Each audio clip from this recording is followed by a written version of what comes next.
What up, everybody? Great to be back as always.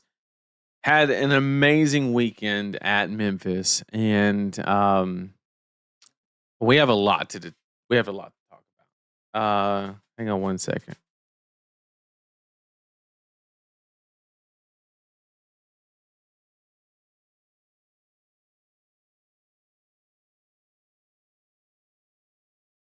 The dog really wanted out, and it is now out. So that's pretty dope.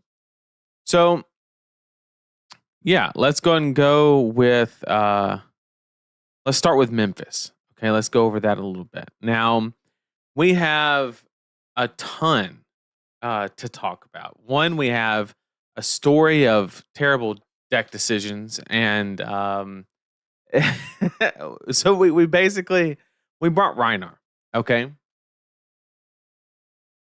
and I'm going to break down kind of the thought process on why we landed on that deck specifically, and the answer to that question was basically we knew that fatigue was kind of entering the meta, and we wanted to kind of like take advantage of that, or I wanted to take advantage of that.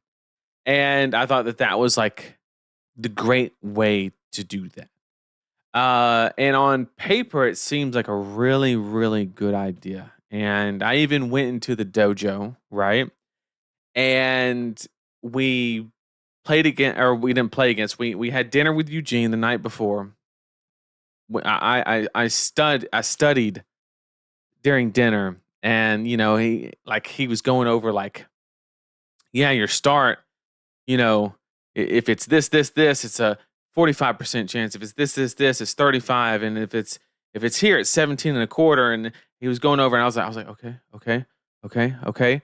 Translation, fucking send it. And I was like, okay, I understand. I have connected with the identity of brute. Okay.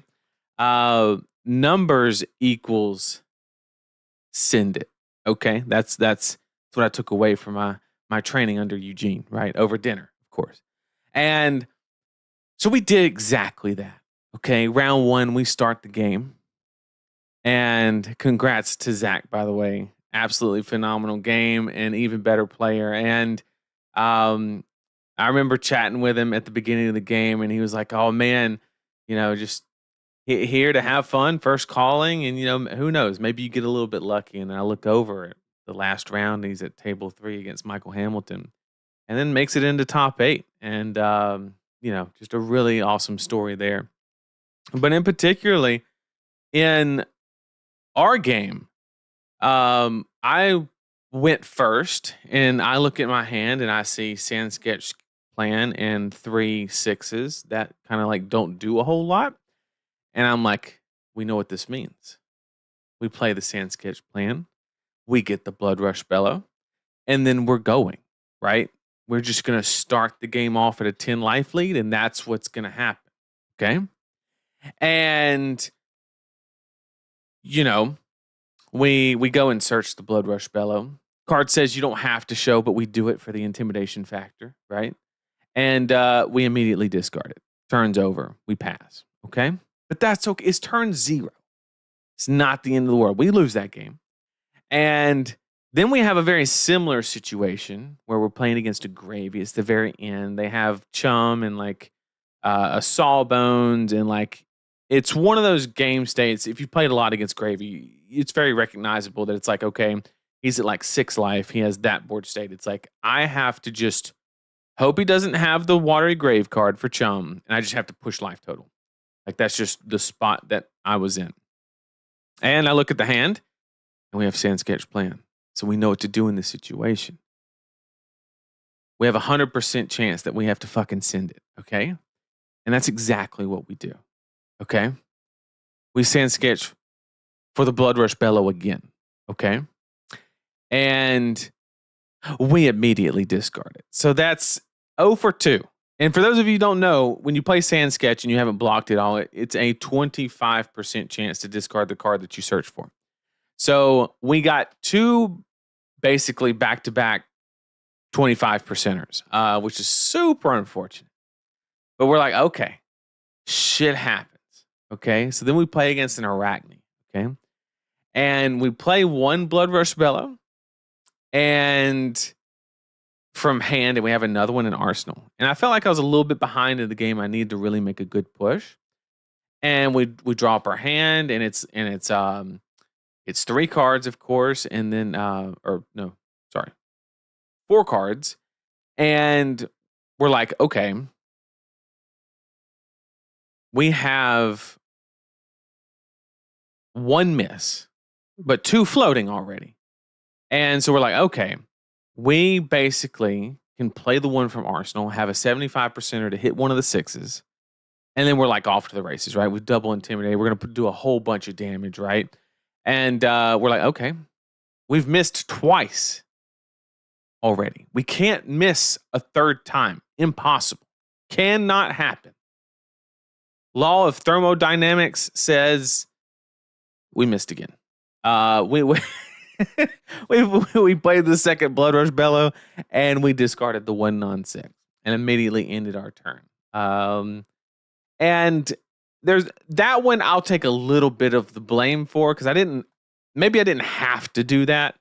That one I had a little bit of leeway. I could have like maybe played a card for less value to kind of move the resources over and get that blue out of my hand. Like there's a little bit of maybe that one was a little bit on me. But hey, Kevin Murphy was right next to me. He was watching. He was laughing his ass off. We were all having a blast, okay? Down in the trenches. But it was a blast, okay? And now I want to tell a story about one of my matches that included one of the greatest lines in Flesh and Blood that I have ever seen, ever. And it goes to show you that you have to be very careful who you choose as a teammate, because it can impact you in more ways than you know. So I want to explain to you the greatest line in Flesh and Blood that I've ever seen in my entire life. Okay? A little bit of context. I'm playing Rhinar. I'm playing against the most degenerate Victor deck I've ever seen. It's just full fatigue. Whole bunch of life gain, just the works, right? I feel comfortable. I'm pitch stacking this nasty Blood Rush Bellow turn. Just the guy doesn't know that he's already lost. I just got to get there, go through the action. We're going, right? And so we get to our pitch stack. It's in our hand. We're ready to go. We're ready to deal 50 damage, whatever the case may be, okay? And my opponent looks at his gold. She had 5. He takes his tunic counter, pitches 3 blue cards for 10 total resources, draws 5 cards, 1 for each of the gold, draws the 5 cards for a hand of 6, looks me dead in the eyes, and says, pass. And I went for a software update, okay? I blue screened. I did not know what to do. He literally just increased his hand size so the intimidation literally didn't matter. By the time I had played double Blood Rush Bellow, he was still on a 4-card hand. Okay? And that's not even the best part. I'm after the event's over, I'm back home. I'm in the Discord talking with some teammates and some other people. And I tell the story. And Damien, teammate of TheCardGuyz, of course. And this was a local, by the way, a semi-local that I see at like ProQuest, stuff like that. Damien goes, yeah, I told him about that line right before the tournament started. I said, what? You did what? He goes, yeah, I told him that like if he ever wanted to block a lot, just make your hand bigger and pass. And I was like, Damien, use. So basically, I lost because my teammate told somebody about a line in a situation, and I just got shot down. Okay. I got shot down. Okay. I'll tell you another story about Damien and why he's the worst teammate ever. Right. And I say that sarcastically, obviously. But sometimes I question it. So I'm playing his Pleiades deck. This was before it even got out there. I was playing it at a PQ. I was in top 8, first round of top 8 at RTN. And I'm playing against Syndra, and I do a no hero stands alone, and I lose the clash. And it basically forces me to like jam all my armor to stop the mash trigger, and then I kind of like get put in a lot of breakpoint situations later in the game. And I basically lose because I failed the clash there and it blocked for 0. So I turn to look at him. I go, I lost because like the clash, right? And it really just put me in a bad spot. He goes, why are you playing that dog shit card? I took that shit out like 2 days ago. I was like, Damien, this is what you sent me. So, all of that to say, be very careful for who you decide to have as teammates because it can impact you in way more ways than you think. It's all I'm going to say. Oh my God. It was terrible. It was terrible. But anyway, enough about Memphis. It was a blast. I had an absolute great time. Got to catch up with people. Everybody looked like it was, everybody looked like they were having fun. And it was genuinely just a really good event. It was really close. It's only like a 2.5 hour drive for me, maybe 3. So I just like got off work on Friday, just drove straight there. It was super chill. Very, very convenient. Okay. So had a great time. Absolute great time. And then we get back and then literally like instantly, I think that night, maybe it was the next day, I'm not sure. We get the BNR, which is going to be the main topic for today. We're going to like read in between the lines and kind of come up with maybe try to get an idea of where their thought process is for a lot of these decisions and kind of discuss the wins, the losses, and everything in between. Okay.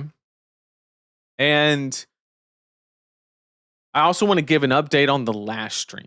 Talshar reached out and they basically created a group of people with a lot of the devs and stuff like that. And they specifically asked me to join that chat as just like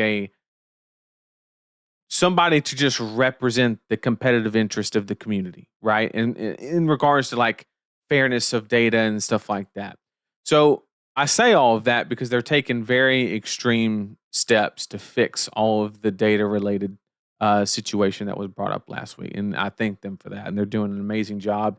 And we're still trying to come up with like the perfect solution. It's not as easy as you think it is. It's way more complex than I thought it was. But they're working very diligently and trying to come up with a solution. I'm very sure that one's going to be on the horizon very, very quickly. So I appreciate them for that as well. And so let's go ahead and just dive into the BNR because I mean, there's just a lot to talk about. Okay. For something that's so like not impactful, there's a lot to unpack here. This does not matter. What was actually unbanned, completely irrelevant. Jarl can play Rootbound. Who cares? And Vinny's never playing Scepter of Pain. She can, but like that's super cringe. Everybody runs AB1 into her, and you're not gonna like catch anybody off guard. So that's really cringe if you actually decide to play this card in this current meta. That could change in the future. Who knows? But not gonna happen.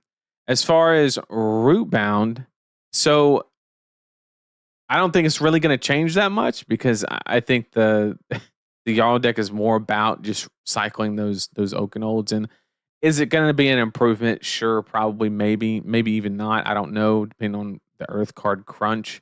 But I don't think it's going to really change the game or the meta at all, period. Just not. So we're going to move on down to what I think is actually the two important topics, okay? And we're going to hit the Silver Age one first is what we're going to do, okay? And I just kind of want to share some thoughts. Of course, we're not known for holding those back, so why would we start now, okay? And I want to just kind of summarize some of the points on where it is our intention to use all measures possible to make sure a Silver Age pre-constructed deck has at least one season of unimpeded legality. Okay, so basically, what that means is they banned a bunch of Briar cards. The Briar cards, Lightning Press, Burn Up Shock, are in more than likely the Briar Precon, so they're going to bring those cards back. And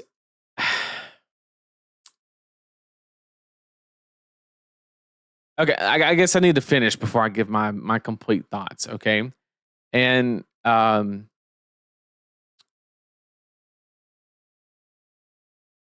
in this case, Chapter 1 and Chapter 2 decks, we will be delivering on this goal and not considering including any cards for banning until the release of Omens of the Third Age. In the case of the upcoming Chapter 3 decks, this will mean unbanning several cards that appear in these decks upon their release. Should a Chapter 3 hero be benched by the community vote, cards would be unbanned in that hero's next season of legality. Okay. Let me explain how this is conflicting. Because what we're saying here is you've openly said that you're not, for the sake of the product, going to ban a card in the first season in which it has been released. Okay. But then you've gone and said, oh, but we're not going to touch a card in the product, but we're going to give the community the opportunity to completely ban that hero. Okay. Which fundamentally destroys that argument from a logic basis. Okay. And we can have the constructive conversation of, is the community banning a more of a positive than that? Sure, maybe entirely possible. But banning beaten trackers from KO has way less impact than it just releasing and then the community banning it. Okay, it would have made more sense if they would have said this first line: we're not banning anything the first season that it's legal. And also, the community is not allowed to ban that hero. That would have made a ton of sense. Okay? That would have made a lot of sense because you're basically saying, look, we as a company cannot force this product to stay on the shelves at the card shop level, which is one of the main drivers, right? They don't want it to be a brick, right? But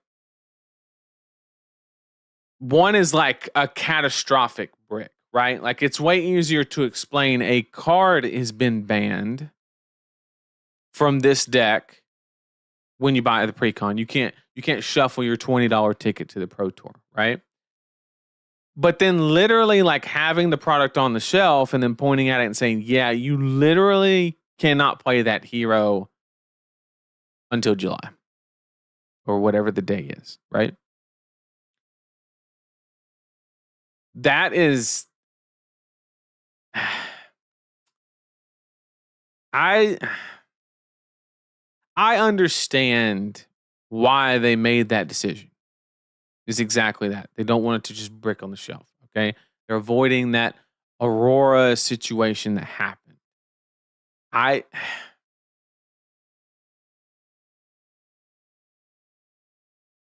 And then the second part that's here, like, all right, we have concluded that Briar is an issue. Okay. We have fundamentally came to that conclusion, right? Because they literally banned 3 cards from the deck. Okay. So they said Briar is a problem.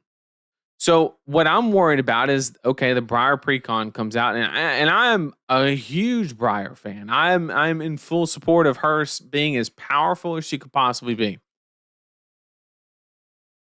Been a Briar main for years, okay? And the problem is when she comes back as the Precon and they say, okay, You have back lightning press, which is going to be in there, burn up shock, which is going to be in there, probably bracers of belief. And it's probably going to be within, 4 or 5 cards of kind of what was going on in the meta, give or take. And bam, now we have a problem, right? Because you're going to have, that deck is obviously going to be too oppressive. So you're just going to basically, I hate to say it this way, you're going to intentionally destroy the meta, unless the only exception is if there's a card that's not in the Precon and you ban it and it solves the problem, like Static Shock or I don't know. I'm just saying. The problem is that those cards that are impactful have to be in there, or you failed at your mission of holding no punches back and it being the most competitive product out of the box, right? So one of those has to be true, and neither is good. So I refuse to accept the fact that they're going to willingly destroy a competitive meta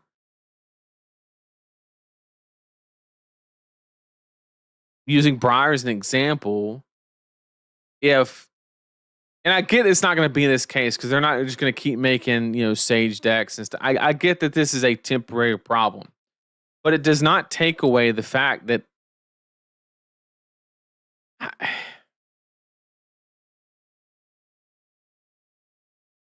I don't know.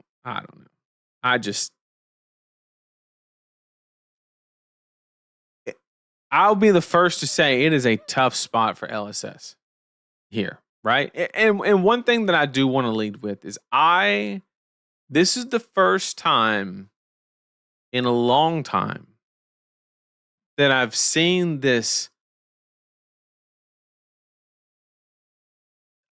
I'll go as far as saying years, where this is I feel like LSS is talking to us. Not marketing didn't write this. They might have looked it over, but they didn't write this. Okay. No social media person wrote this. This was them talking to us. And I haven't seen that from LSS, I'm gonna be honest, in a minute. Like a hot minute, year, 2 years. I don't know. I feel like they're telling us the truth and or being straight up, not trying to fluff it, not none of that. Just here it is, and I respect that aspect of it. But just because it goes down that way doesn't mean we're like, oh yeah, well, as long as it's as long as it's got good intent behind it, we're good. That we can't go in it like that, okay? But hats off to them for this type of communication. Very good, very directed. This is way better than the last announcement where we're not going to explain our Sage bans because it's a quick format or whatever the fuck they wrote. Okay, it was the most dismissive thing I've ever read, and I thought it was a slip up, me personally. Okay, and the worst part was the community knew. We're not stupid, right? We knew that this was the reason they weren't going to ban it. Everybody's been calling it for months. I called it before Sage was even legal to play. I paused my stream. I looked at the camera. It was when I was reviewing the deck. I said, look, in 2 months' time, I literally called it. I said, in 2 months' time, we're going to be at this situation where one of these cards in one of these decks need to be banned, and LSS is going to have a choice. And I said, I don't know what the right choice is. I said, but I hope they make the right choice. And I don't know if it's the right choice. Okay. Let's say that KO needed a ban. Let's actually discuss this, chat. Okay, if you don't mind, let's talk about it. We're going to use the situation of LSS and a store owner. Okay, this is the main motivator, right? And we're also going to use the example of a brand new player, right? That's kind of like being introduced to the game. Okay. So from LSS to the store owner, your main concern is the product will stay on the shelf if they ban a bunch of cards in it, right? Whatever the case may be. My counter to that is if you've seen the Sage Deck product, you buy a big display and it has one of each. That's it. It's not like the Terra and Aurora decks. Well, anytime you walked in a card shop, you saw the same thing. You saw an empty row of Aurora and you saw a slap full row of Terra, right? We all saw it. Everybody wanted the Aurora deck because of Sizzle and Static Shock and all these other cards, and absolutely nobody, I mean nobody, wanted the Terra decks, okay? And you walk in any store and that's exactly what it looked like. No Aurora, all Terra, okay? So that's the situation that they're ultimately trying to prevent. However, if you're only hitting one hero, that means there's only one deck that's just sitting there in the box. It's not a big deal. It can't be a big deal by definition.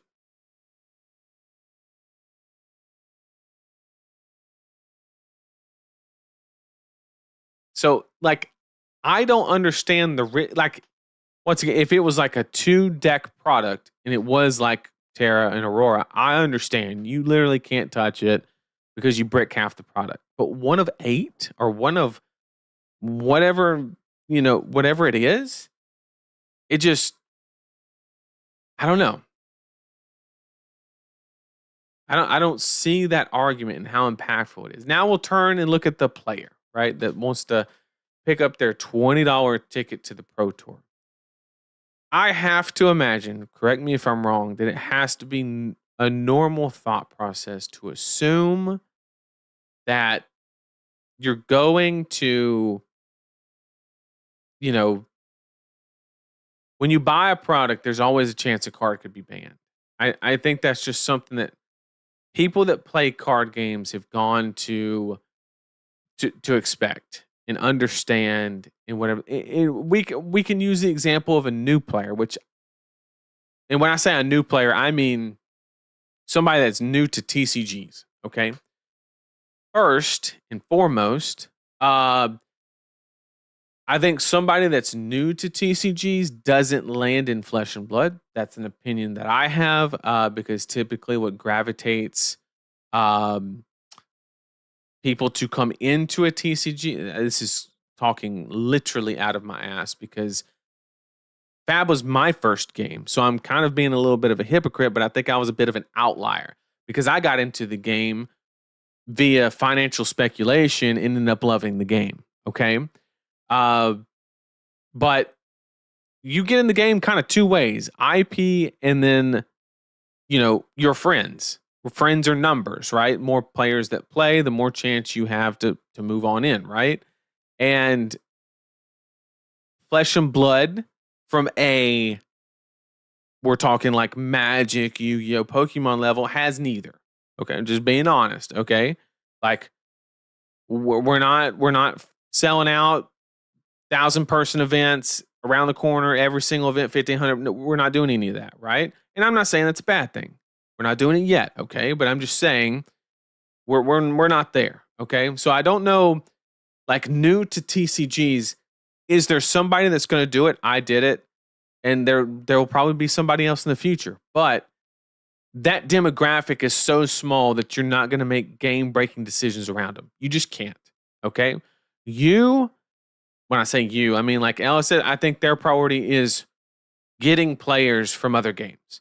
That is your avenue. Like, that's your best selling point, okay? And a Magic player just has to have the assumption, like, yeah, okay, a card could be banned out of a product. Like, it's not a huge deal. And maybe I'm wrong. Maybe maybe Sage just breaks the TCG market in half and everybody's spouses plays TCGs now and it's completely revolutionary. Like, sure, that's a possibility. And, if it happens, then like, great. The game like exponentially grows and everybody's happy. But in the event that it doesn't, you're making the player base mad. Is what ultimately what's happening, and it's it's tough. It's tough. So ultimately, I think they played it a little scared. Okay, it's my opinion. But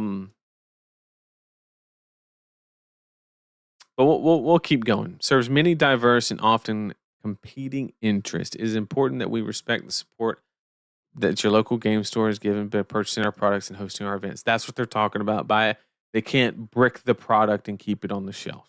Okay. We also need to give many folks who have just entered Flesh and Blood ecosystem a fair opportunity to play with what are, in many cases, the first and only Flesh and Blood cards they own. Cards that they've only just purchased mere weeks ago. Okay. We're gonna talk about this in a second. Purchased just weeks ago. We recognize that a player has an unlimited collection. Recognize that a player with an unlimited collection, upcoming Pro Tour in Yokohama may feel hard done by this approach. And look, I am lumped into this category way more than I am this one. Okay, so take that for what it's worth. Maybe a little bit of bias here, but I don't think having one card banned out of a product is a bad idea or is like that catastrophic. Like, oh no, we have to get Blade Beckoner boots for KO because Beaten Trackers is gone. I don't think that's that catastrophic.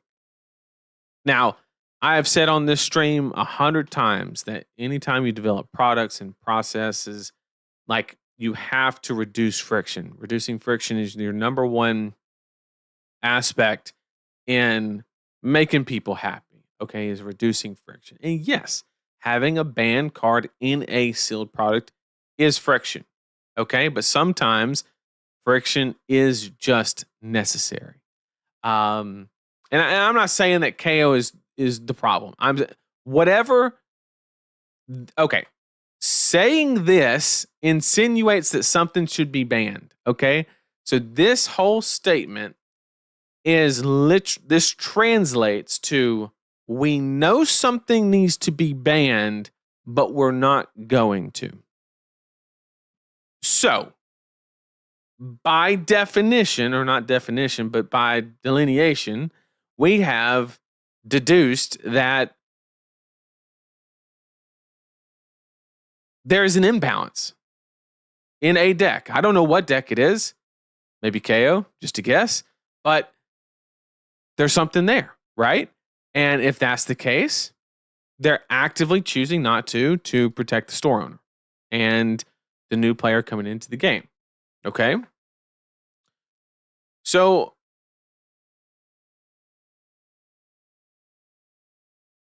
it's hard to argue against your point. Regardless, we'd rather be upfront and honest about the pressures we are facing and lay out how this policy affects Silver Age going forward.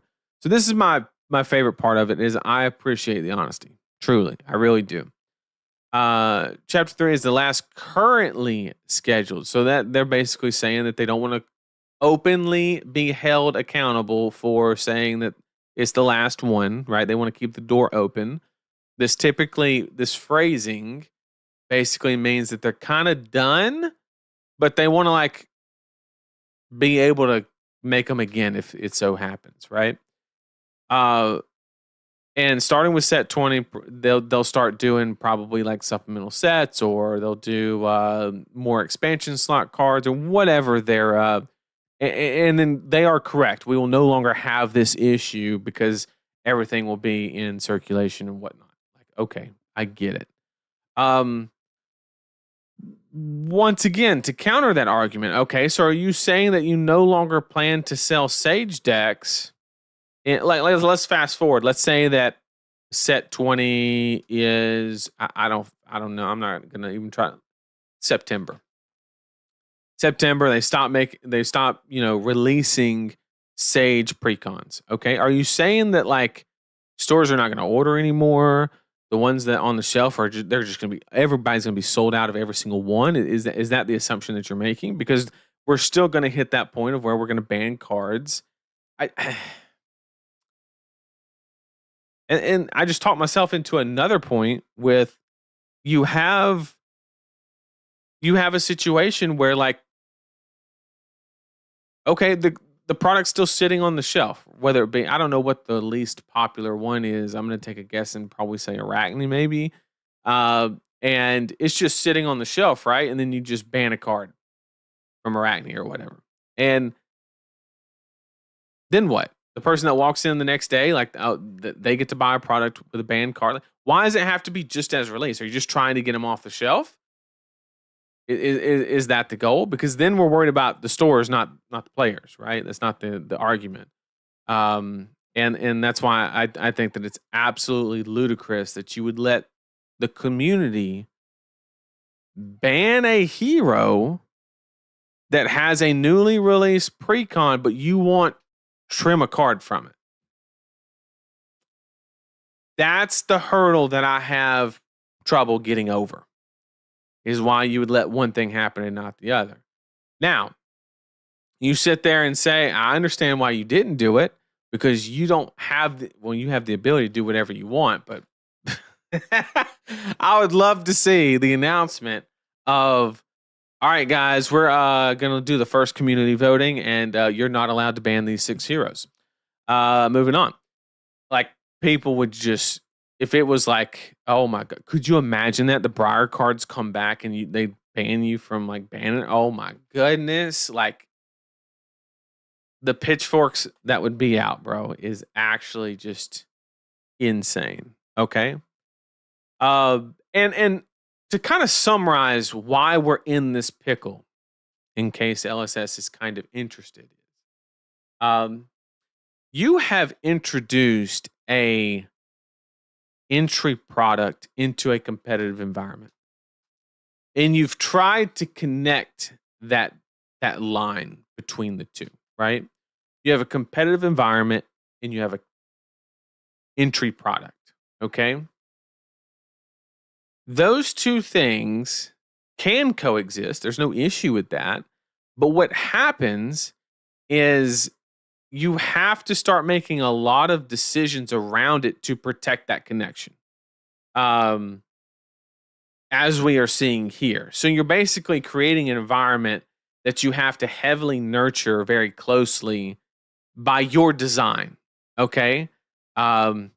Translate that to you're putting yourself between a rock and a hard place is what you're doing through your own devices. Okay.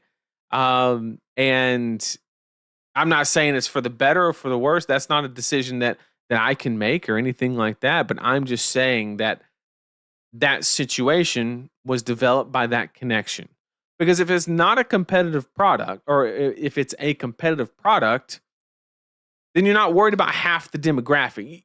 You tried to make one product that made everybody happy. Okay. And if anybody knows anything about making everybody happy, I'm not going to say every time is the result, but usually the result is you make nobody happy. Because everybody just wants so many different things from it. Now, I will be the first to admit that I thought that the Sage precons were actually well done. I think I was kind of like, while everybody was dogging on the competitiveness of them, I'll give you an example. The Showdown. I bought a dash deck from a vendor, or I didn't, Eugene bought it.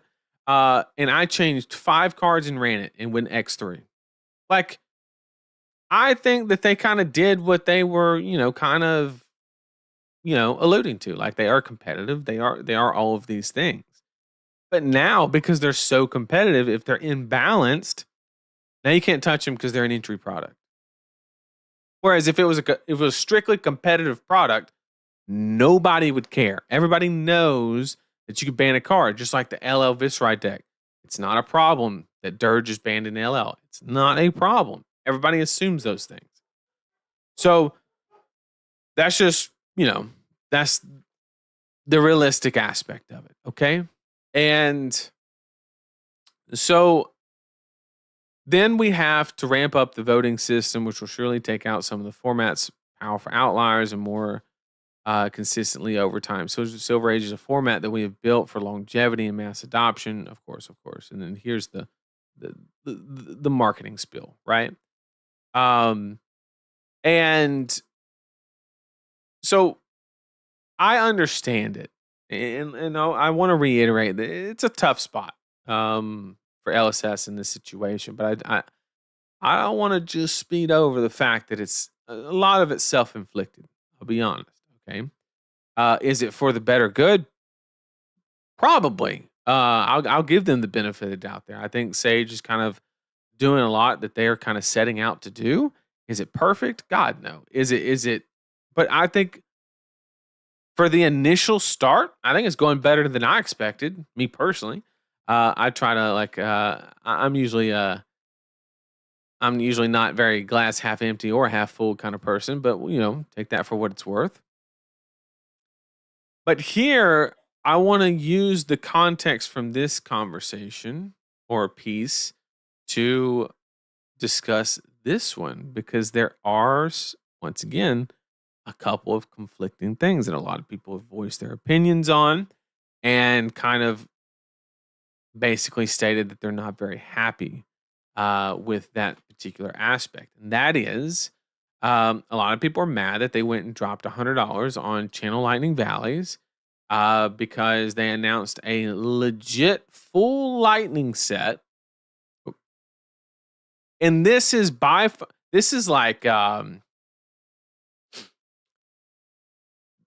this is like high octane for mech. Or that's not even a good example because like every mech didn't use high octane. I'm trying to, God, I can't even.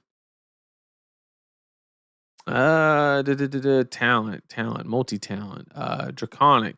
Imagine if Blaze Headlong was like a majestic and it was expensive. That would be like the equivalent of saying, oh, we're gonna make a all draconic set. Everybody get excited, and then everybody just rush. Everybody knows that Blaze Headlong is super good. All you gotta do is play a fucking red card, and you get 0 for 4 go again. It's super good, right? And so everybody's just gonna immediately make sure that they have play sets of that. Okay. The problem here is this announcement. Okay, them preemptively banning is 100% correct. 100% failing is a way better example. I can't believe I couldn't put that together. But you are failing is a way better example of that, okay? And so basically this action is 100% correct. It's the right thing to do. The problem is this announcement was on the 23rd of March. You announced in all Lightning set, all the hero text, everything. All the cards that ping one off a shitty blue and all of that. And you waited 3 weeks? You know how... Do me a favor. Somebody in chat, go to TCG Player, look at Channel Lightning Valley, and tell me how many transacted between March 3rd and March 23rd. Just a ballpark. I'm going to say hundreds. I'm going to say hundreds changed hands, which means, I'm going to tell you the cold hard truth. In 20 days, you essentially, assuming that number is probably 100, 200, and remember, they're not all bought on TCG Players. They're vendors. There's Card Market. There's all these. They come from a whole bunch of places. I guarantee you that since that announcement, hundreds, and I mean hundreds, of CLVs have been sold since the announcement of that set and when this was announced. And if I'm not mistaken, they've been going from anywhere between $30 and $40 a pop. Okay. 136 moved in the past 3 months. Okay, but then when you count in like vendors and stuff, it's probably upwards of 200 CLVs have transacted, just a rough ballpark guess, in the world due to this set in the past 3 weeks. Okay. I think that's a very safe assumption. Okay. Well, now they probably went from like $40 to like, honestly, I don't think you can sell them for 10 now, to be honest. I don't think anybody's going to want them. And the only people who are going to want them are for like LL and like that. I just, even if it says a higher price on TCG Player, good luck moving it. Okay. So you've lost like $30 worth of value in a singular card times 200. You've evaporated $6,000 worth of value from the market. Completely evaporated. Only because of the timing. Okay. Now, this did not have to be paired with this announcement. You could have just shared this. Okay. So my absolutely free advice is you don't have to wait for something for it to be the right time. This could have been an email. No, this like anything, right? You could have posted this shit on Twitter. You could have. I mean, there's probably some people that bought an Aurora deck to get Serenades. I mean, I'm gonna keep it a buck. You fuck some people, okay? You got them good, okay? On the Serenades and the CLVs, you because you had to have known. You have known for months that these cards are unacceptable. I guarantee it. You have known for months that these will be banned upon release, which leads to a whole nother situation of we're going to talk about it a little later about how siloing has gotten so extreme that we're now having to clear it out before we get the next push kind of idea. But yeah, this is, I mean, the poor person who bought an Aurora deck for Serenades. Oh, the poor soul. Oh, the poor soul. Okay. But yeah, this could have been an email. Okay. I don't know what else to say. Like this, once again, 100% the correct move. You were supposed to do that. You were not supposed to ban Reaping Blade. That is unacceptable, but that's for other reasons. And I'm very biased on that. But you did not have to wait and let people acquire these cards over the last 21 days before announcing it. And I'm sorry, it's 2026. Like, you don't have to wait for when you send a carrier pigeon, aka the BNR, to give this kind of update. You don't have to do that. You can just put it out there, right? And if somebody's argument internally is it kills the hype or whatever, because like nobody's like hyping about like, oh, these cards in CLV. Well, imagine how those players feel right now.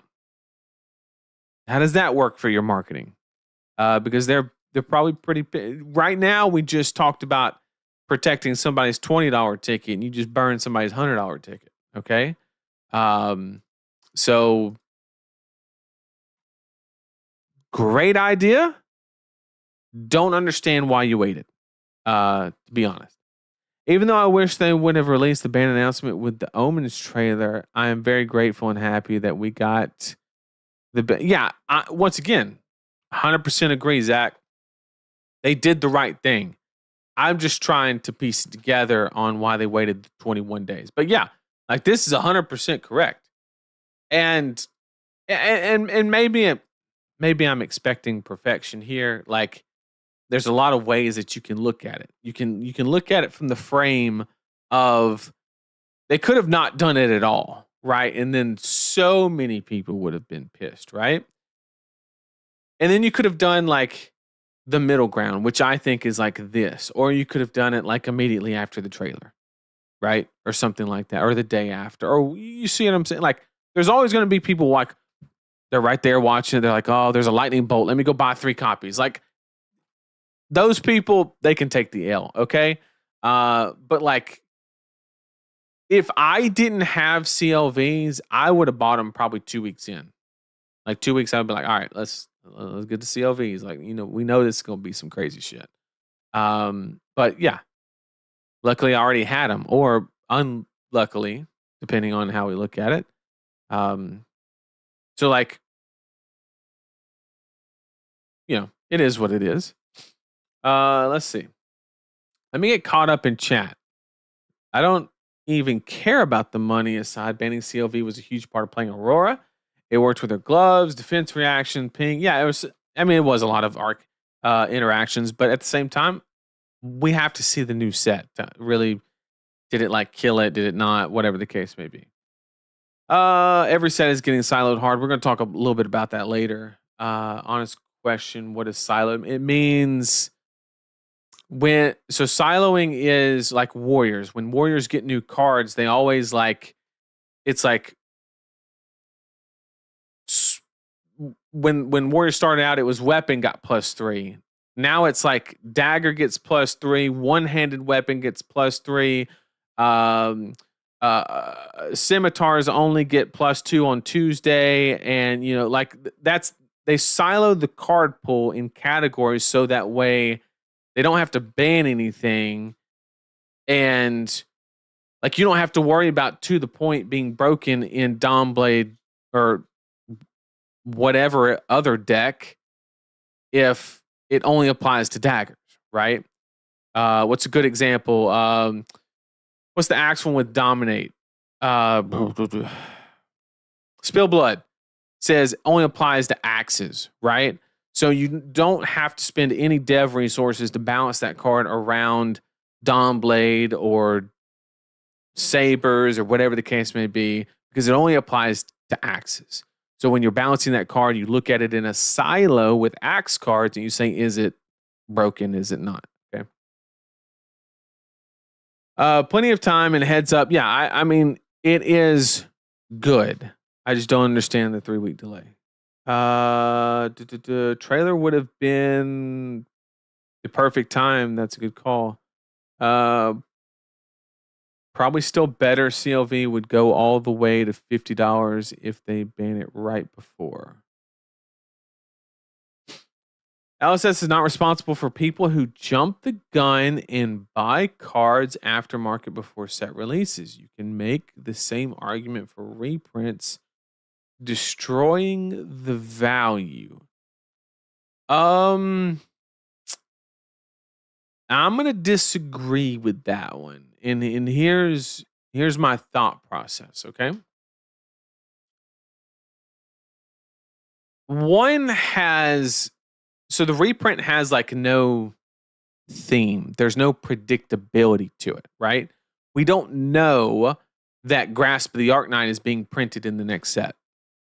We have no way. We can maybe do it. We can maybe speculate, but there's no like hard evidence, right? Whereas the set is all lightning, and we can very easily come to the conclusion that the best lightning card in the game, arguably, is going to be really good in one of the 3 heroes that are lightning. So therefore, it's at that point, it's not even like speculation. It's preparing is what it is. Is it slight speculation? Sure. Like maybe, but the card text that we read, any person that's played 10 games of Flesh and Blood, when you read on the blue cards that said, discard, pitch 1 resource, ping 1 damage, every single person in the game read that sentence in their mind. The very next thing was not what they had for dinner. It wasn't their dog. It wasn't remembering to call their mom and tell her you love her. It wasn't any of that. It was CLV. That's what went into every single person's head when they read that line of text on those cards. Okay? And then you ban it. So that's way different. Extremely. I understand your point, and technically, yeah, they're not responsible at all. They could just tell us to get lost. Like, I understand that point of it too. But you can't make this point of we're trying to protect somebody's $20 purchase and then not make that one. The bans are not bad to be months out before set. Yep. It's just really bad on a one player war game. I mean, that's just, they got to balance the game. That is the problem of TCG models, especially for a game that is focused on gameplay. Fact is, they improved their mode of delivery of the news, and everyone is still complaining. Just don't rush to buy cards after market before the set is announced. It's buyer beware. I mean, so to your point, now it is. Now it is because a bunch of people got burned, right? But we had to learn that lesson to form that mentality, or a lot of people. I don't buy into the hype because I realized a long time ago that they silo so extreme that a lot of the times the cards that you think are going to be really, really good really have zero application. So I've learned a long time ago that not to speculate, and I keep a playset of everything. Most things. Fact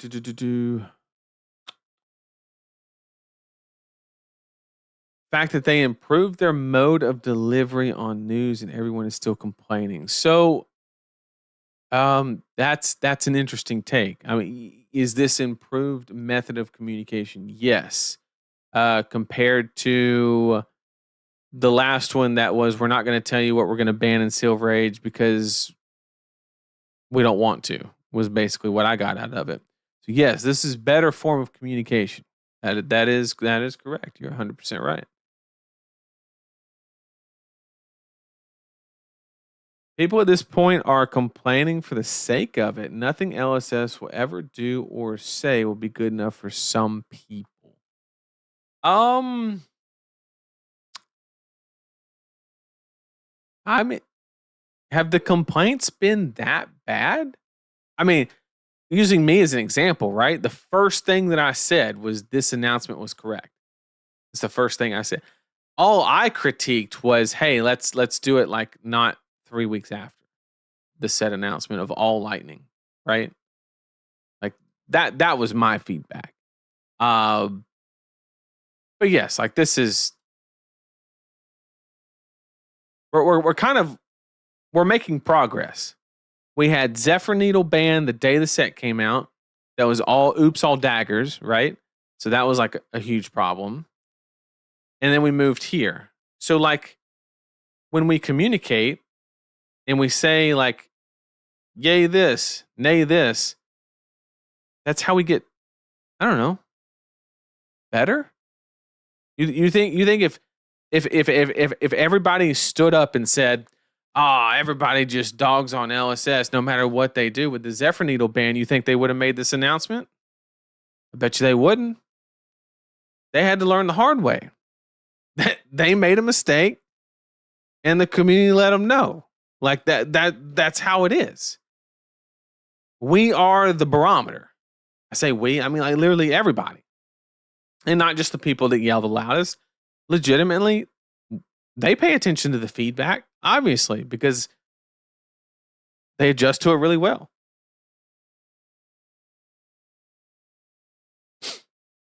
Let's see.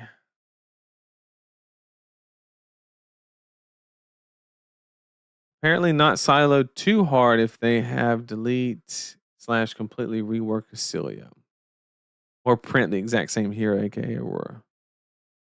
People are saying you shouldn't rush to buy cards after a set announcement. Really don't know how this works. I mean, that's the whole point. Is you're supposed to get hyped. You're supposed to like start theory crafting, and when you start theory crafting and something looks good, you go buy the card. That's the whole idea. If they didn't expect you to buy a card, they wouldn't announce it 2 months out from the set. Okay. They would be like, hey guys, in a week, we got a new set.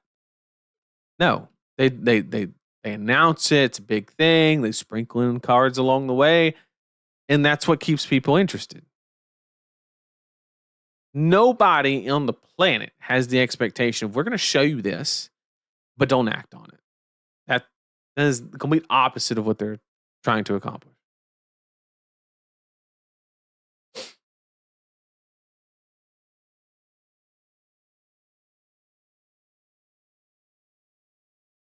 People are saying you shouldn't rush to buy cards after a set announcement. Really don't know how this works. You should wait until the week of Nats and scrounge up all the cards you need.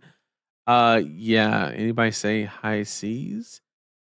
Is LSS design philosophy to print cards that make it harder to make new cards in the same silo? Seems to be uh well, so it's rotation without rotation is what it is. And if you look at any class in the game, they do it. It's their way of so all right. TCG design 101 from somebody that's not a designer. Okay. So take it for what it's worth. Asterisk. Um,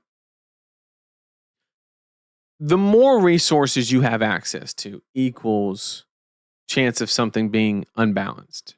There has to be a correlation in data from cards available to balance issues. Okay. As one goes up, so does the other.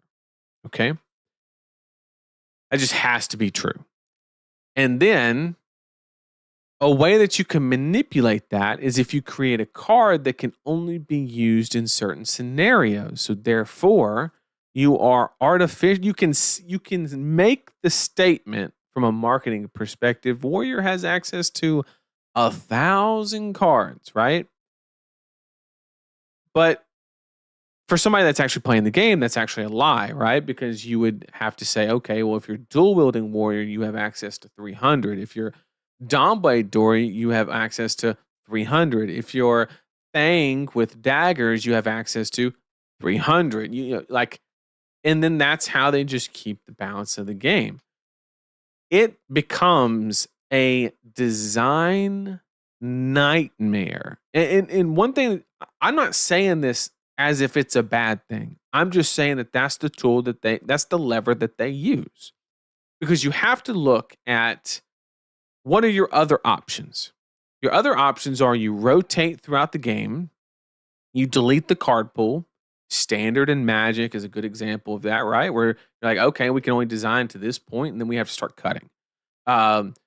Or option 2, which is like the Yu-Gi-Oh method, you have so much power creep in the game that you don't have to ban old cards, you just have to make them irrelevant. Which is the same thing as siloing, just siloing is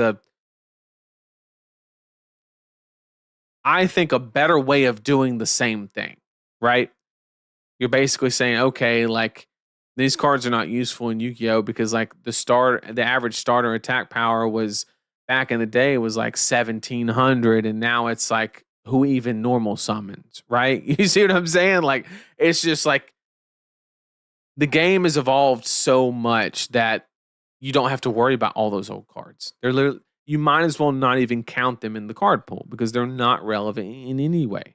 So that's kind of the different tools that you have. And there's nothing really in between because your new product has to be powerful. It has to do something. It has to sell, right? That's what drives products.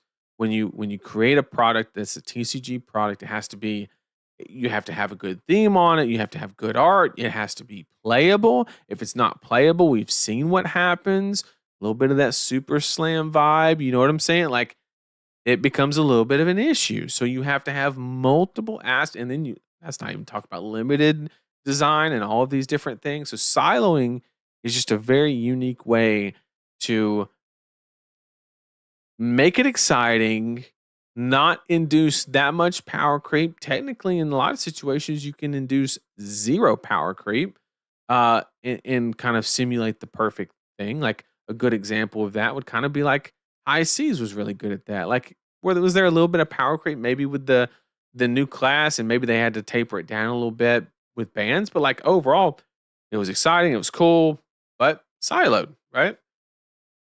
So that's kind of the idea.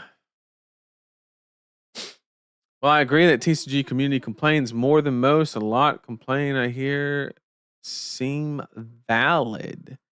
Yeah. And I I'm gonna keep it a buck. Like I know I'm like super behind on chat, like really far behind. Hang on. I completely lost. I lost my spot. I literally don't know.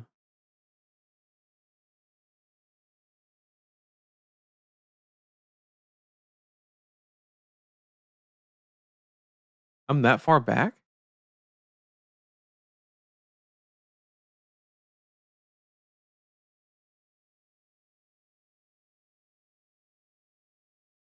Okay, I found my spot.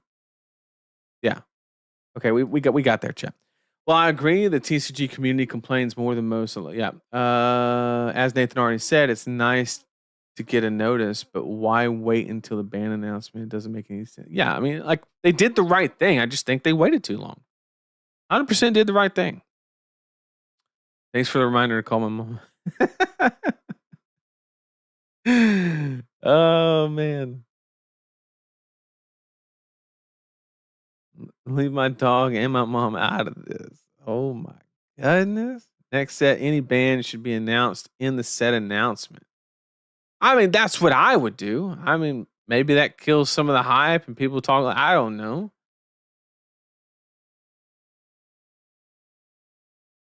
This is like when they created bright lights. Olmec said, "If you don't play lightning here, do you even care?" I mean, that's a good point too.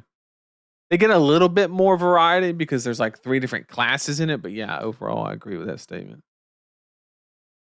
Side note, they could have shown off other cards for the trailer that did not say deal 1 damage and made everybody go CLV. Yep, that is a good point as well. I mean, do we rather they did not tell us? So that's what. Why does it have to be this choice and that one, and there can't be a third? Why are we siloing our feedback? I mean, to answer your question, yes, they could have fucked it up way worse. You are 100% correct. But at the same time, it could have been better. I don't know about all of you, but when I'm doing things at work and just things in life in general, I don't look at it and be like, you know what? I could have fucked it up a lot more, but man, I guess we did all right. No, I look at it, I'm like, I did it this way. It could have been better. Let's learn from it and let's get better. That's the way my brain works. I don't know about y'all. So like you see what I'm saying? Like, I don't know. Yes, they did the right thing. And yes, they could have done a lot worse. And yes, could have done it better.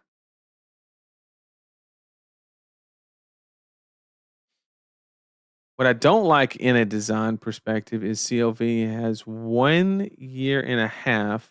Are we rushing lightning sets? This is pure speculation. I have no basis for it. But this does seem rush for the Aurora situation. That is how that's the optics. They could have been planning this since 1970. We have no clue. Okay, we have zero idea. No proof, no nothing. It does seem like they were like, oh shit, Aurora's going to LL fast. We can't ban that because it's in a product. Let's make a lightning set. And then 1.5 years later, just saying, their dev cycle, I think they've said before, was like 9 months to a year. Just Just throwing that timeline out there. You can put the pieces together all you want. But yeah.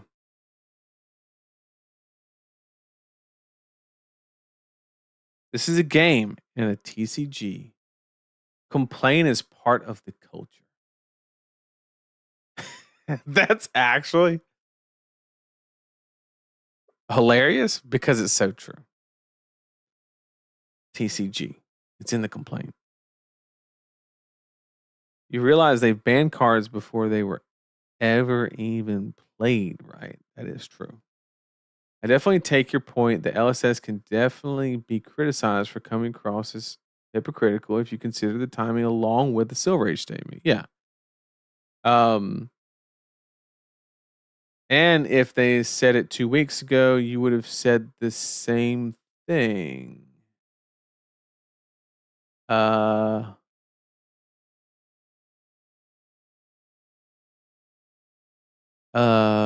two weeks ago. Are you saying that like, okay, so we have a 3-week timeline from March 3rd to the 23rd, 20 days roughly. You're saying that if it was 2 weeks,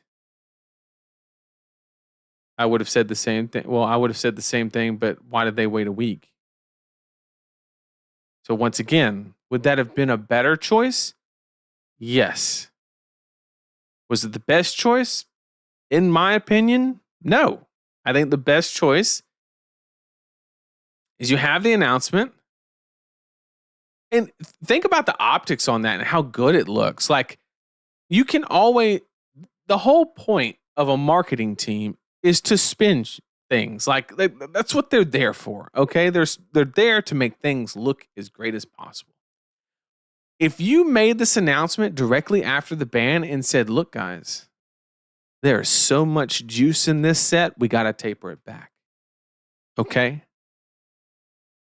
The thunderstorm can only be so strong. So we got to take these away. Okay.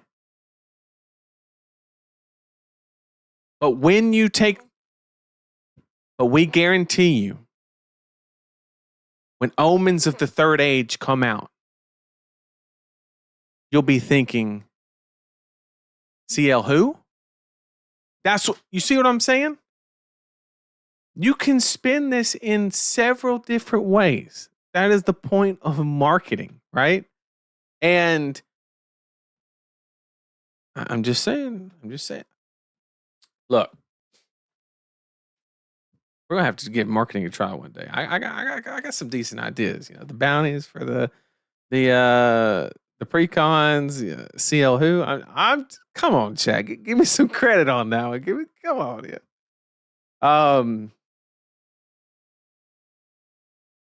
The time that CLV had with Aurora was some of the most consistent high roll offense in the game. Most of the issues in Aurora are gone now, even without.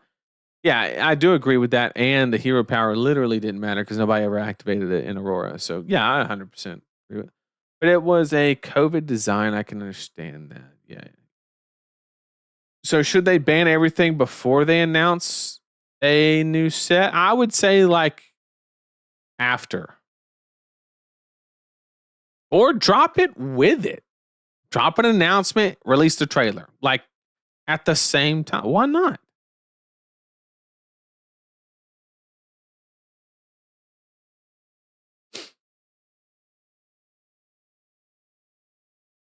Is the assumption that the early announcement to the bans to protect players on the secondary market and not to allay fears of it has to be to protect the second market. If you notice, a lot of the actions that LSS has taken lately is to reduce the cost point of, of the game. And they've taken a lot of strides and a lot of good ones, reprints with Pin and a lot of other things. Like they've done a great job. And I think they're worried about secondary market. That's my opinion, though. I don't know the answer to that question. Hopefully, they do a dev talk and explain it.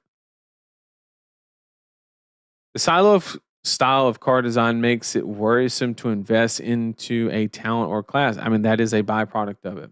But you can't invest in a talent, class, color, whatever the version is of that card game. You can't do that either. Like, can you? Like, that's why I don't look at it as an investment. Hey, if you decide to engage in the secondary market early, the result of that action are entirely on you.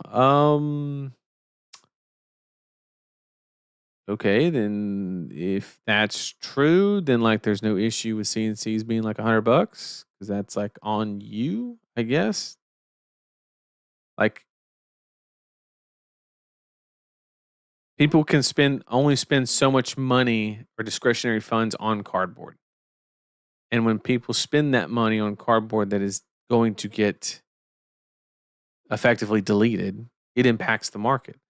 It impacts how many boxes they're going to buy. It impacts so many things, has a lot of ripple effects. Name a Warrior Band card. I can't. Yes, they are entirely on you, but LSS says they care about our wallet, so why not tell us on announcement? New Roomblade card, we haven't seen the text yet. It has been. I hope there's another Vis. It would be so dope. But I hate that they took Reaper Blade. That's so unfortunate. The Volzar bit feels like cracking Aether Vein. I mean, that it's busted. Let's be honest. Like, I don't know what else to say. Oh, he named Stillblade Chunt. That is a Band Warrior card. Got him. Can we say that siloing and fad makes that unique sense of class design? That's part of why I love the game. But yeah, I mean, yeah, like once again, I was not saying that siloing is like I'm not saying that siloing is bad. I'm just saying that that's like their method of design balance. Like I'm just stating what it is. I'm not saying it's good, bad, anything in between. I'm sure during playtesting they liked the direction of the hero and then found issues with it. Yeah, for sure. I just don't really get why people see it's a problem for LSS to ban cards after they've had their time in the sun. Keeps the game interesting. Yeah, I don't see the problem issue either. As long as they, you know. Set releases have been interesting lately since High Seas. There's been nothing groundbreaking, even with Omens. I mean, that's just one set, though, right? That's Super Slam. That's it. And well, Pin too, but yeah, I get what you're saying. Pin was like a bit. I don't know if you count Pin is kind of the point that I'm trying to make. On the Omen reveal, a BNR watch list could have been utilized. Yep. Banning cards is good. We want a healthy meta end game. It's timing that's kind of absurd here. Yeah, that's pretty much the premise. It's the fact that fab silos are so small. That's a good point. I'm not talking about the timing for this one. Just yeah.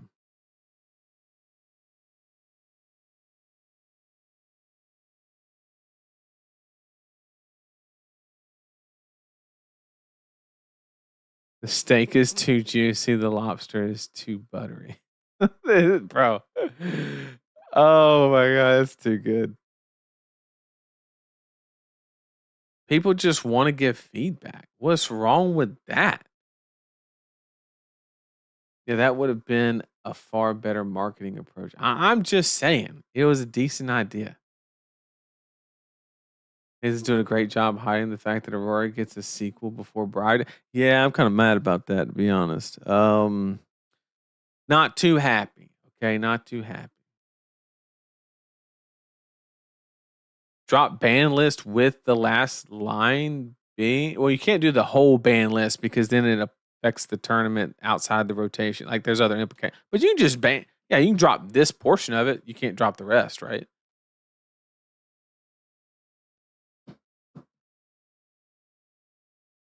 Did Penn really help though? I probably not. They are worried about the secondary market in the sense that they do not want to lower the entry point to the game. Right, right. Because like that's another thing. Like, all right, let's role play a new player. They bought a Sage deck. They're super excited. They say, all right, this new set looks cool because I just watched this trailer with like really good work behind it and it like looks really dope, right? So like they go talk to their friend that has been playing for years, months, whatever the case may be, and they say, "Hey, the new set looks cool. I love this Ziggy character or this Aurora character or Brosilia, whatever. And what card should I buy to be ready for this set?" And there's only one card you can logically recommend for people that like actually matters as far as from a cost perspective. And that is CLV. So you can count probably a lot of newer players that were getting ready for the hype in this set and buying CLV. They got burned. And that sucks.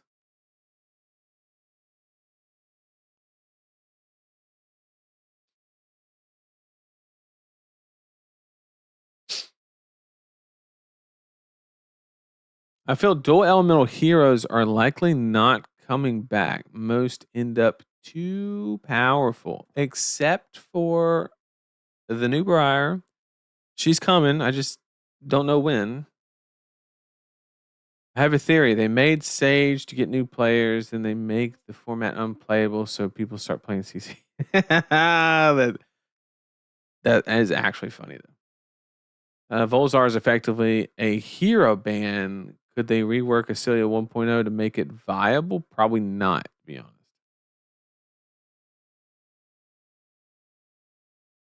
I, for one, am surprised that they didn't drop a dev update immediately after this announcement. Yeah, it would have been a good time to do it. It would have cleared the air a lot more.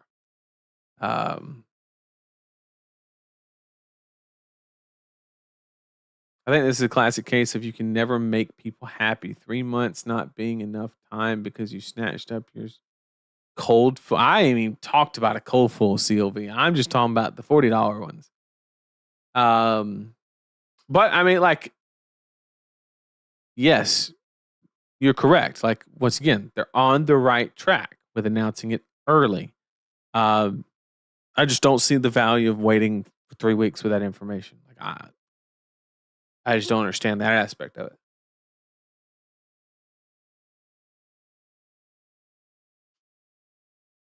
I do wonder how powerful the cards are that they can't even wait for a Celio.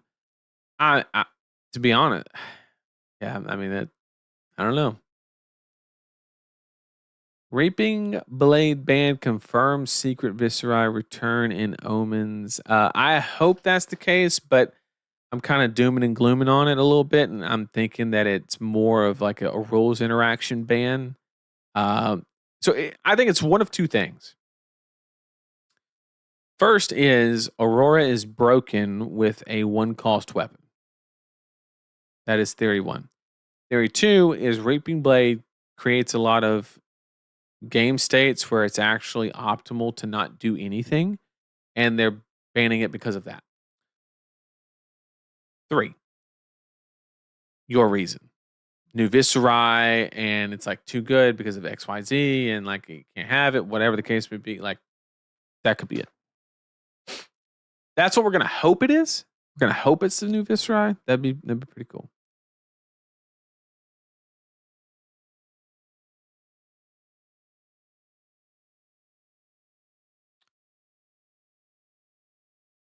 Why would a new player get CLV over Gone in a Flash, which is currently you? Well, I hate to break this to you, but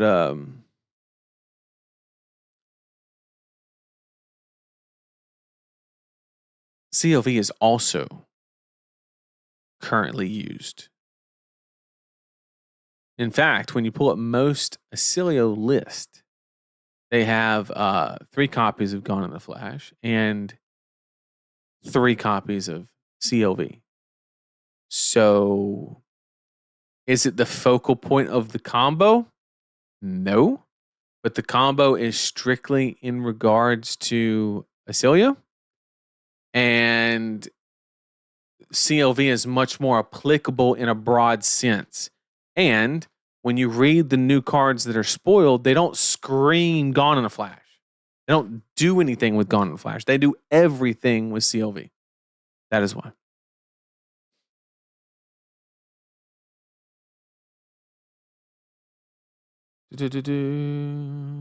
My only guess on waiting 3 weeks was their smaller testing team didn't see certain interactions as problematic. Now that the wider community knows about the new heroes, people will break things quickly. Break things with what? Hey, okay. Let me explain something. Let me break it down for you. Okay. We're gonna go to we're, we're gonna go to the spoilers. Okay. Ain't nobody breaking anything with all of 8 cards. There's nothing here but hero abilities. And this is the same thing as the other one. Same thing as the other one. Here's your only chance to break anything. And it has nothing to do. Unless you can somehow put a holo counter on CLV. Which currently there's no way to do.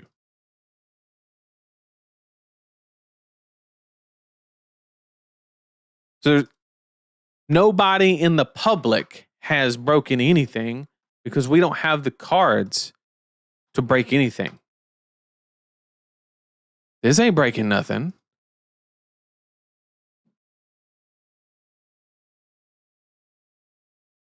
Now, if you're suggesting that they just now discovered that it is broken, I'm going to let you know about TCG design or like pipeline process. Right now, they are probably working on not the next set, not the set after that, but probably the set after that. They're probably working on the set that is about 3 sets away. Like right now today, like when the devs went to work, outside of like current balancing testing, like for BNRs and stuff like that, which this has nothing to do with because this is design related to a new set. They haven't worked with omens in about, I'm going to say 7 to 9 months minimum. They have not touched this set. This shit has been being printed, put in a box, shipped, all of that stuff. They're done with it. Okay. They're not just like, oh yeah, now, because of Twitter discussion and 8 cards spoiled, we have realized that CLV, the card that every single player went to when they read this card, it's now broken. There's no shot that is.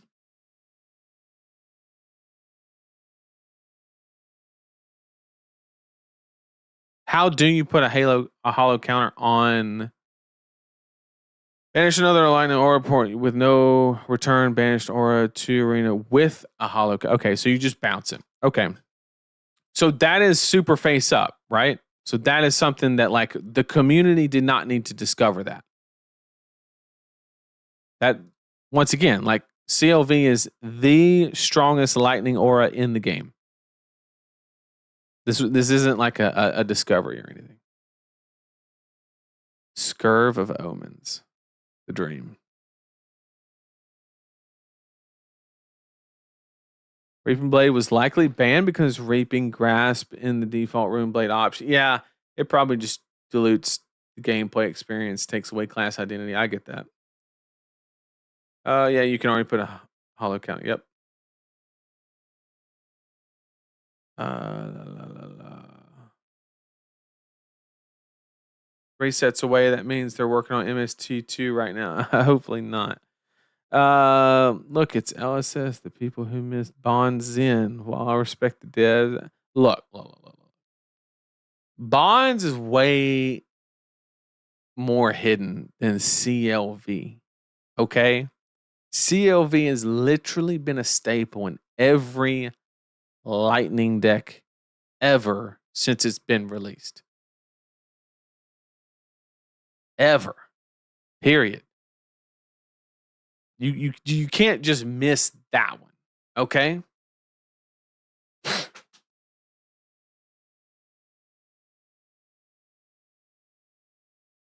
But that's my point. So, overall, in summary, I love the communication that LSS had. They said, look, we know this decision is not going to make everybody happy, but we're doing it because we want to take care of the store owners. I respect that. And I haven't seen that type of just face to face communication, just pure honesty, um, like that is super straightforward. Okay. And with that,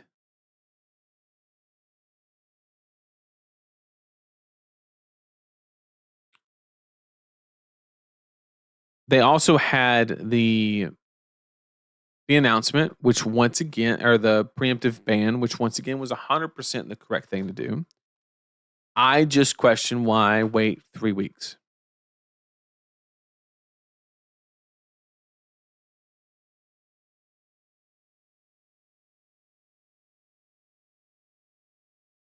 And maybe they missed CLV. That just sounds crazy to me. But I mean, there's just no shot. There's no. I gotta disagree. It's just as obvious. You read Zen text and ask yourself, what's the strongest combo card? It spawns easy. That's not true because I don't know if you were around when MST released, but at the release of MST, when the set was fully out, about 80% of Zendex did not touch the Bonds of Ancestry combo line. And about 20%, aka like We Make Best, and some other people were playing it. So it was not obvious. It was not apparent. Now, after somebody saw what it did, yes, it was very obvious. But nobody read the card and went straight there, right?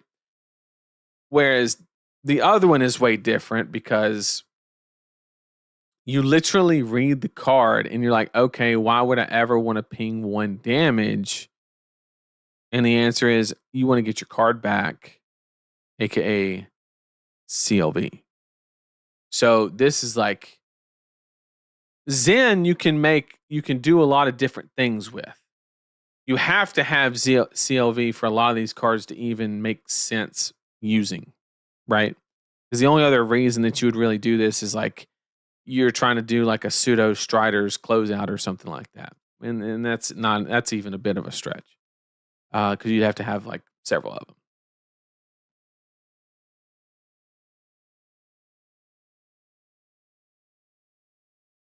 I think you gotta get them more credit than that. More credit than that. Did they miss that one? Sure. Yeah, they missed that one, but gotta give them more credit than that. What's the best dagger to flick and recur endlessly? Zephyr Needle, which they showed the receipts. They knew months ahead of time that Zephyr Needle was going to be a problem. They just had this idea in their mind that there was going to be some discovery and 3 months down the road nobody was going to think about it, and we just landed on it in a few seconds. Yeah, I can't speak for others, but on release day we had players with bonds in built. They had seen it put out 40 damage at the world premiere calling. Yeah, I mean, like, once again, it was discovered, but if you look at the player base overall and like just where people were going, the games on Talishar and things like that, I can guarantee more lists did not have it than don't. Whereas CLV would be the first card you put in any of these Lightning decks. Guarantee it.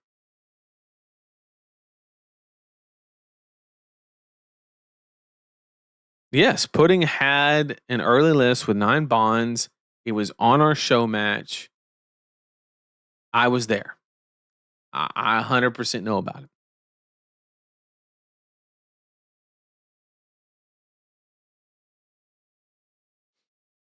Yep, and his hero ability says make a tiger, which induces your mind to go to other combos, right? With crouching tigers. What's So that's kind of the thought process. But once again, to recap, great job on the face-to-face communication, the upfront honesty, and just saying, look, this is why we're doing it, whether you like it or not. I appreciate that. Been a while since I've seen that like openness and that just direct, no bullshit, no filler, just here it is. Really appreciate that. I think maybe there's a better way, and it's slightly hypocritical to say we're not banning the card from a product, but we're going to allow the community to completely ban the product. Um, those two just seem like they shouldn't belong as options. If one is unacceptable and the worst one is deemed or encouraged, you're almost indirectly incentivizing it if there's a balance issue. But that's another point. And on the delayed release of the preemptive ban, once again, 100% made the right move. It would have been catastrophically worse if they waited till release, or even worse if they would have waited later to let us discover it on our own. But they did the right thing. 100% agree, with the exception of Reaping Blade, because I'm a little biased. But at the same time, my simple question is, why wait 3 weeks? Why not just go ahead and drop it? You don't have to wait. We're not limited on the amount of posts we can make. We can just send it. You can say, hey, would have made a great dev talk too. Actually, you could have made a whole new dev talk, broken down the thing, new set release, talk about it a little bit, mention Aurora's coming back for all those people that have been waiting, hype it up a little bit. Like, yeah, it could have been done a lot of different ways than just a little paragraph at the bottom of a ban announcement that you waited too long for anyway, in my opinion. It's my opinion. But yeah, other than that, I'm excited for the set. I can't wait for the set. Seeing what Aurora does. I'm not too worried about the hero ability. I really just want to see the weapon. I need to see what